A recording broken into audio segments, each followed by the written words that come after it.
अब कितनी तारीफें करें हम इंडिया की टीम की, और तारीफ की भी नहीं जा सकती. मतलब we been just every time they go out to play, they just outshine everybody, they outclass their opponents and they look unstoppable now. Bharat ने जबरदस्त कमबैक किया है इस टेस्ट मैच में, और पहले टेस्ट मैच की गलतियों से सीखा है और फिर उसके बाद सरप्राइज किया है इंग्लैंड को. वर्ड लिखा हुआ मैंने, unstoppable like a champion. Runaway train नहीं होती जिसकी ब्रेकें फेल हो जाती हैं, they are going that way. अब देखो आज उन्होंने एक चेंज भी की according to the situation.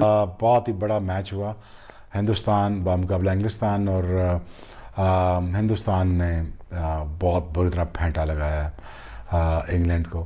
Through team selection, strategy, execution, और जिस तरह से अभी तक इस टेस्ट मैच को बॉस किया इन्होंने. देखिए, सबसे जो वंडरफुल एक स्ट्रेटजी पॉइंट ऑफ व्यू से काम किया उन्होंने, कुलदीप यादव की सिलेक्शन. लेकिन क्या शानदार किस्म की विक्ट्री हासिल की है भारत ने. पड़ोसी होने का फर्ज अदा कर दी है.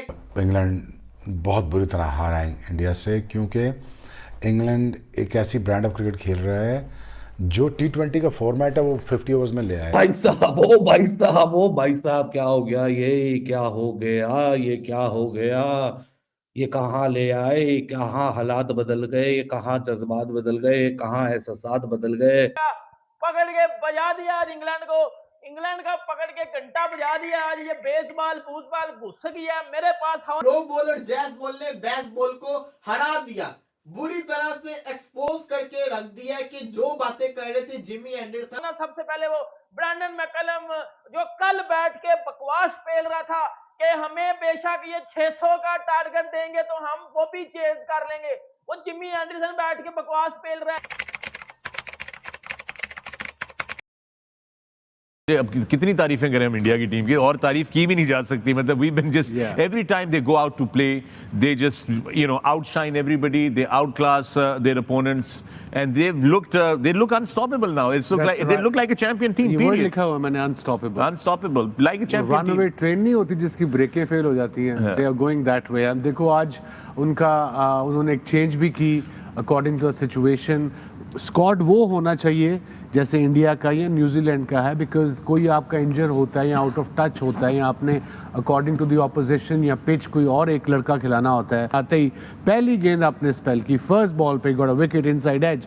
But Indian team have the weapon, they have the merit, they have the skill. कि इंडिया का जो डोमेस्टिक स्ट्रक्चर है वो बड़ा जबरदस्त है. कोचिंग के बारे में आपने बताया, जो एक्सीलेंस ही चल रहा है जब से इंडिपेंडेंस मिली है, उनको कोई चेंजेस नहीं हुए. एक्सीलेंस का जो सेंटर ऑफ एक्सीलेंस है नेशनल एनसीए जो है उनका, कि पहले वहां पे राहुल द्रविड़ होते थे. Rahul Dravid, Sourav Ganguly, Ravi Shastri. Rahul Dravid went from there to be the head coach of the India team. Eventually, उससे पहले Rahul Dravid was there, then he became the coach of under 19. Right, and then went up. And then the A team वो सारे उसके under थे. And while that was happening, while Rahul went up, VVS Laxman took over that. Yes.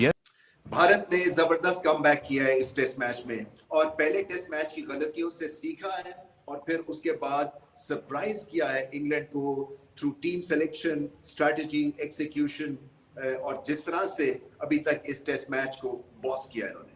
देखिए, सबसे जो wonderful एक strategy point of view से काम किया उन्होंने, कुलदीप यादव की सिलेक्शन. आसान सिलेक्शन नहीं थी, इसलिए कि ये रेगुलर नहीं है टेस्ट क्रिकेट में भारत के लिए, मगर सिचुएशन को भांपा. सिचुएशन क्या थी कि इंग्लैंड ने पहले मैच में रिवर्स स्वीप और स्विच हिट के थ्रू बॉलर्स, स्पिनर्स को एक तरह से पागल कर दिया. सो कुलदीप यादव के खिलाने से क्या हुआ कि ये क्योंकि लेफ्ट आर्म लेग स्पिन करते हैं, गूगली करते हैं, टॉप स्पिन करते हैं, तो ऐसे बॉलर जो मिस्ट्री बॉलर होते हैं, इनके खिलाफ इस तरह की इनोवेशन, इम्प्रोवाइजेशन, रिवर्स फ्लिक कह लें या रिवर्स स्वीप कह लें या स्विच हिट कह लें.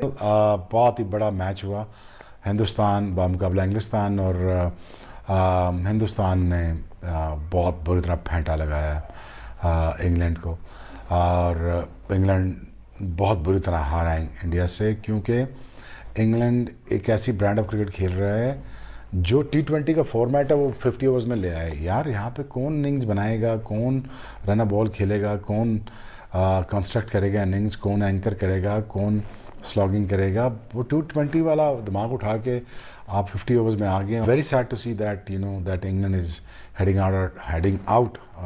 Out already. और मुझे नहीं लगा कि इनका माइंडसेट जो ये T20 उठा के ये वनडे में लाएं, that works for them. They need to think, वो बोर्ड वर्ड चेंज तो नहीं करते लेकिन पॉलिसीज यूज चेंज करेंगे. So again what I am thinking, you know, कि देखें आपका जो मिसिंग लिंक था वो था आपका बॉलिंग. बुमराह तो पहले ही बहुत अच्छी बॉलिंग कर रहे हैं. पकड़ के बजा दिया आज इंग्लैंड को, इंग्लैंड का पकड़ के घंटा बजा दिया आज. ये बेसबॉल फूसबॉल घुस गया मेरे पास. होना सबसे पहले वो ब्रैंडन मैकलम जो कल बैठ के बकवास पेल रहा था कि हमें बेशक ये 600 का टारगेट देंगे तो हम वो भी चेज कर लेंगे. वो जिमी एंडरसन बैठ के बकवास पेल रहा है, हमें ये 600 का टारगेट देंगे तो हम ये चेज कर लेंगे, हम ये कर लेंगे. बेन स्टोक्स कह रहे हैं हम रेडी हैं. और जैक क्रोली बैठ के बकवास कर रहा है प्रेस कॉन्फ्रेंस में बैठ के कि पकड़ के बेसबॉल को घुसा के उधर ही घुसा दिया जिधर से ये निकले हुए थे. इतना मारा उन्होंने आज आपको, इतना जलील किया उन्होंने आके आपको. मुझे बता दो इतना जलील आपको कभी किसी ने किया हो, मुझे बताओ. मतलब कुत्ता बना आगे मारा उन्होंने आपको, रगड़ा आपका, घंटा बजाया पकड़ के. सही मायनों में आपका घंटा बजा. आज इंग्लैंड क्रिकेट का मोए मोए कर दिया उन्होंने. मोए मोए इनके साथ हो गया क्योंकि कल तक ये बंदे बकवास कर रहे थे बैठ के कि हम 60 या 70 ओवर्स में रन चेज कर लेंगे. मुझे बता दो कहां आपने 60 और 70 ओवर पूरे भी खेले हैं, इतना मुझे बता दो. नहीं 70 ओवर इंडिया ने पूरे आपको खेलने भी दिए हैं, खेलने दिए हैं उन्होंने आपको. 70 ओवर बुल्लड़ बुल्लड़ हो गया था, वरना 200 पे आपका घंटा बज चुका था, वरना 200 पे आपके साथ मोए मोए हो चुका था. जो बॉलिंग किया जसप्रीत बुमराह ने, जो बॉलिंग किया रविचंद्रन अश्विन ने, कीवन पिटसन के बच्चे, खुद तुझे इंग्लैंड ने ठुड्डे मार के इंग्लैंड से बाहर निकाला है. और भाई तूने एक बात और बोली थी कि रोहित शर्मा की कप्तानी बहुत पुअर है, रोहित शर्मा की कप्तानी बहुत पुअर है. तेरे अब्बू ने तो ठोक दिया तुझे, तेरे अब्बू रोहित शर्मा ने तुझे ठोक दिया. ये जितने भी तूने इकट्ठे किए हुए हैं, बैन का स्टोक्स और बैन का फोक्स और बैन का मैकलम और बैन का ये सारे बैन का डकिट, सब की बैन बून कर दिया उसने. नकड़ के भाई बजा दिया आज इंडिया ने, बजा दिया सही मायनों में. घंटा बजा, किधर गया छनकना, किधर गया? घंटा बजाया तो छनकना भी तो बजेगा ना. ये घंटे के साथ साथ तो छनकना भी बजेगा, घंटे के साथ साथ तो छनकना भी बजेगा. ये जितने भी तू ले गया हुआ था ना इंग्लैंड से, बैन का डकिट, बैन का स्टोक्स, बैन का फोक्स और खुद भी तू बैन का मैकलम, ठोक दिया तुझे इंडिया ने पकड़ के. एक मैच में ऊपर गए, अगले मैच में उनको पकड़ के नीचे लेकर आए हैं. रोहित बॉल, रो बॉल ने जैस बॉल को, जैस बॉल कह रहे हो, रो बॉल और जैस बॉल ने बैस बॉल को हरा दिया. बुरी तरह से एक्सपोज करके रख दिया कि जो बातें कर रहे थे जिमी एंडरसन, 70 ओवर के अंदर मैच को खत्म करेंगे.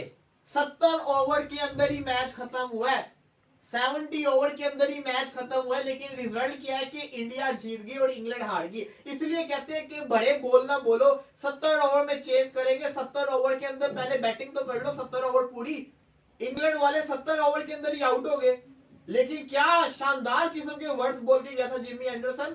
70 ओवर के अंदर मैच खत्म होगा. क्या बात है एंडरसन की, उसको पता था कि उसकी जो टीम है वो 70 ओवर तक ही खेल सकती है, या तो हारेंगे या तो जीतेंगे. इंडिया ने शानदार किस्म की विक्ट्री हासिल की है. यकीन करें कि ऐसा कोई मौका मिला ही नहीं पूरे टेस्ट मैच के अंदर, इस वाली इनिंग्स के अंदर इंग्लैंड की, ऐसा लग रहा हो कि इंग्लैंड जीत जाएगी. हर वो ऐसा ही लग रहा था कि एक विकेट गिरने की देर है और इन्होंने बुरी तरह से एक्सपोज हो जाना है. और वही हुआ कि जहां पे इनका जैक क्रोली आउट होता है वहां पे इनकी लाइन लग जाती है. बेन स्टोक का जो रन आउट था वो बड़ा टर्निंग पॉइंट था इस मैच का, क्योंकि बेन स्टोक एक ऐसा प्लेयर था, अगर बेन स्टोक खड़ा रहता तो गेम चेंज हो सकती थी. श्रेयस अय्यर की शानदार वो थ्रो थी जिसने बेन स्टोक को आउट किया. क्योंकि आप देखें टॉम हार्टली ने भी 30 प्लस रन कर लिए, बेन फोक्स ने भी इतने कर लिए. अगर ये इतने करते और साथ बेन स्टोक खड़ा रहता तो बेन स्टोक ने तो कर जाना था 70-80, तो ये मैच क्लोज चले जाना था. ओ भाई साहब, ओ भाई साहब, ओ भाई साहब, क्या हो गया, ये क्या हो गया, ये क्या हो गया, ये कहाँ ले आए, कहाँ हालात बदल गए, ये कहाँ जज्बात बदल गए, कहाँ एहसासात बदल गए,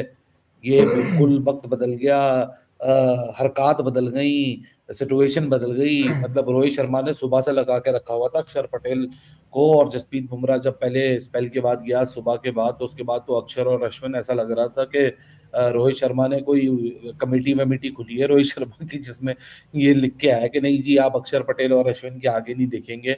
ऑल्दो डिस्पाइट द फैक्ट कि 3 विकेटें तो बड़ी निकल चुकी थी, और लेकिन जैक क्रॉली और बेटशो की जो पार्टनरशिप डेवलप हो रही थी ना, तो अक्षर की बड़ी क्लोज वन बॉल टर्न हुई, बाउंस हुई, जैक क्रॉली को ऑफ स्टंप मिस हुआ, तो ऐसा लगना शुरू हो गया कि भाई लक फैक्टर जो है ना वो अब जा रहे हैं इनकी तरफ, क्योंकि अच्छे खासे सुबह इन्होंने रन जोड़ दिए इंग्लैंड वालों ने, 3 विकेटें भी गिर चुकी थी, लेकिन ऐसा लग रहा था कि यार ये अनकंफर्टेबल ना हो जाए। 205 रन मतलब 332 रन कल चाहिए थे, 205 रन अगर निकाल दो तो सुबह के सेशन में 127 रन आ गए हैं, लेकिन सिर्फ 3 ही विकेटें गिरी हैं। लेकिन भाई साहब पता नहीं रोहित को किसने बोला कि अब 20 मिनट रह गए, किसी ने जाके हाथ ही जोड़े होंगे रोहित के सामने, खुदा के वास्ते यार हम बोर हो गए हैं अक्षर पटेल और अश्विन को देख देख के। अक्षर पटेल तो रिकॉर्ड बना लेगा कि आज एक ही सेशन में सिर्फ वही रहा, एक एंड के ऊपर कोई और आए ही नहीं।